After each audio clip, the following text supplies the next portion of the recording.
Hey guys, welcome back to my channel. I am Lita and you are watching Art with Lita. You're most welcome here. Today I wanted to dig into my watercolor roots and do something that is very traditionally watercolor. I start off with a watercolor triad and preserving my whites, I slowly build up my color until I have a completed piece. Now this is going to be a harvest mouse sitting on some seed pods. And I actually make a huge mistake in this painting that I never do quite fix, but I think it's still pretty at the end. So come along with me and let's make something pretty.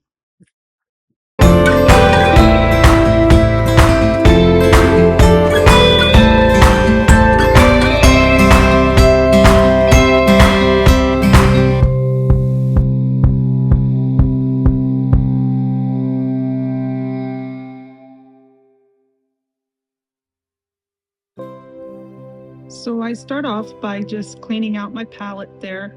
I need to have some big areas for mixing up large puddles of paint. So I need to get that all nice and cleaned up.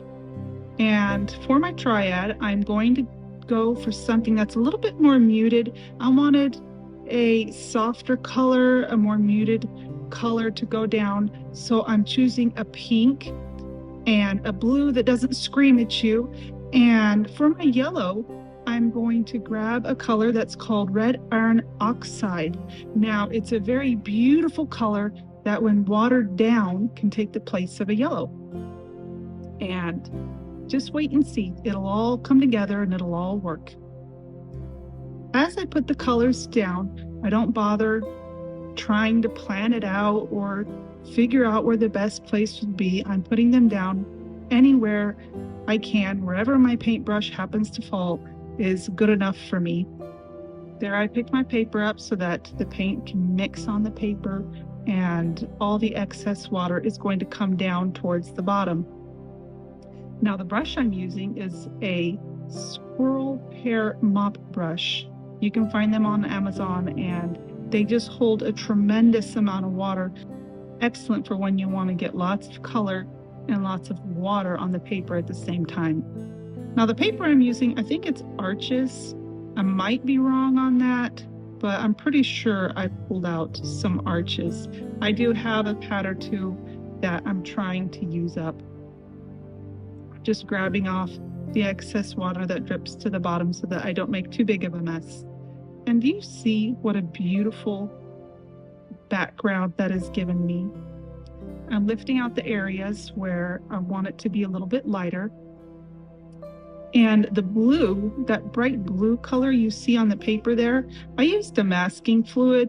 And oh, let me tell you, I so regretted using that masking fluid. I wish I had just went in and lifted out the paint with my paintbrush, because you'll see a little bit later, it's impossible for me to get it all off. Now this is a high quality paper and it's high quality paint, but oh my goodness, I have never had any type of success with masking fluid and I really regret using it. I do come up with some sort of a fix and you'll see that in a few minutes. Just dried that off with a hair dryer. And do you see how light and how beautiful that background has turned out? You see that red iron oxide, how it's dried to just this pale, warm yellow. I just think that's so pretty. Now I'm going in and I'm just going to mix up a few colors. I decided not to use a black in this painting, so my darkest darks are going to be mixed up with just various colors from my palette. You know, when you use a true black in your watercolor painting, it can dull things out if you're not careful in how you use it. So many times it's easier to just mix up a dark purple or a dark blue or something. And that way you still get your dark, but you get some color and some life with it as well, if I can put it that way.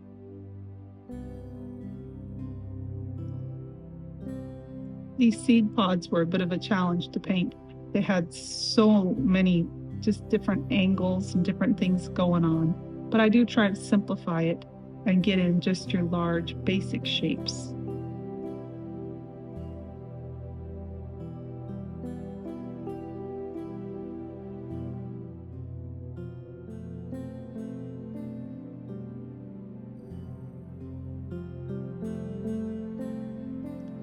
as I paint, I am trying to get lots of color in there.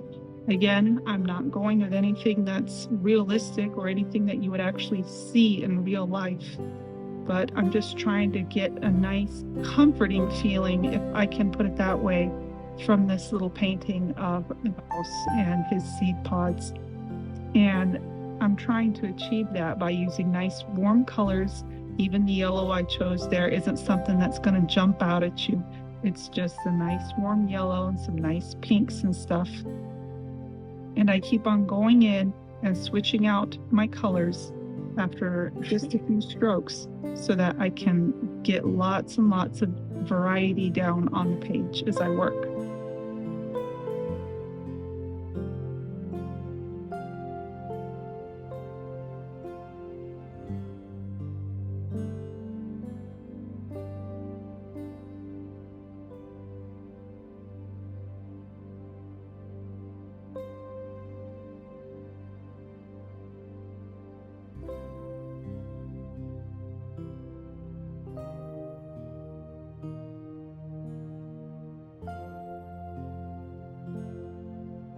Now, whenever you're working in traditional style watercolor, it's always best to work from light to dark, because with watercolor, once you put it down very darkly, it is hard to get your lights and your whites back onto that page. So it's better to put very light layers of color down and slowly work your way up to your darkest darks. And you can see that that's exactly what I'm doing here in the seed pod. I've tried to preserve the very white of the paper with that blue masking fluid, which was a disaster. And then I put down my very first light layer of paint. Now I've gone in with a second layer that's even darker, and I will continue to darken it up until it reaches a point that I'm satisfied with. I'm going through the exact same process with my little harvest mouse there. First, I have the very light background that I've put in. Now I'm just going in light layers and slowly getting the texture of his fur in. I have the whites of the paper preserved. I'm saying that sarcastically, and I never do actually get all of it up. I have to hack it, as the younger generation would say these days. Again, I'm going in and I'm dipping into several different colors as I put his fur in. That's because I want a lot of color, and even though it's all a bit more muted, I do want lots and lots of various colors and textures down on the page.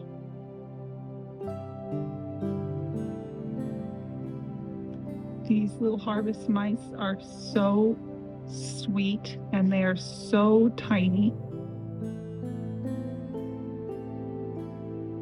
Now, I wouldn't want them in my house, but out in the field like that, I just think they're just adorable little things. All God's creatures, great and small.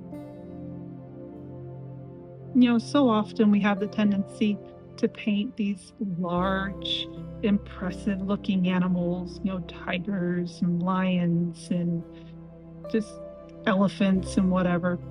I think it's nice to paint the smaller, more insignificant things once in a while. They have their place too. They're special too in their own way. You can see I'm trying to get that stuff off, and it is not coming. I tried with an eraser, which is what you're supposed to use, and it didn't work. I tried with the end of my paintbrush, and now I'm going in with an X-Acto knife, and it is still not coming off. I am very frustrated by this point, and I just can't believe that after all the careful preparation that went into this painting, that I managed to ruin it with that stuff.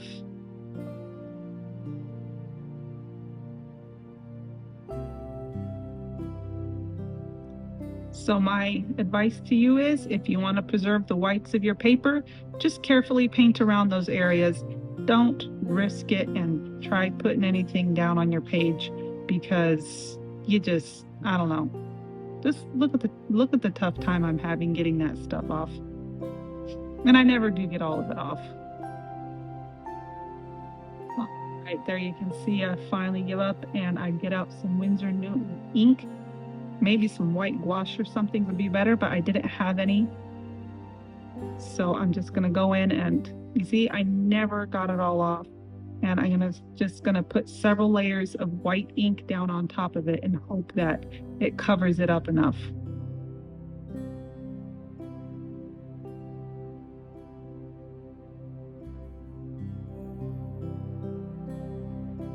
While I'm at it, I'm gonna add some highlights onto the seed pods and onto the little mouse.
I've decided at this point that the mouse and the seed pods aren't standing out enough from the background, so I'm going to throw down some more color. I have just roughly sprayed the page, and I'm going to make sure that there's a good bit of water forming a hard edge around my subjects, and in goes the color.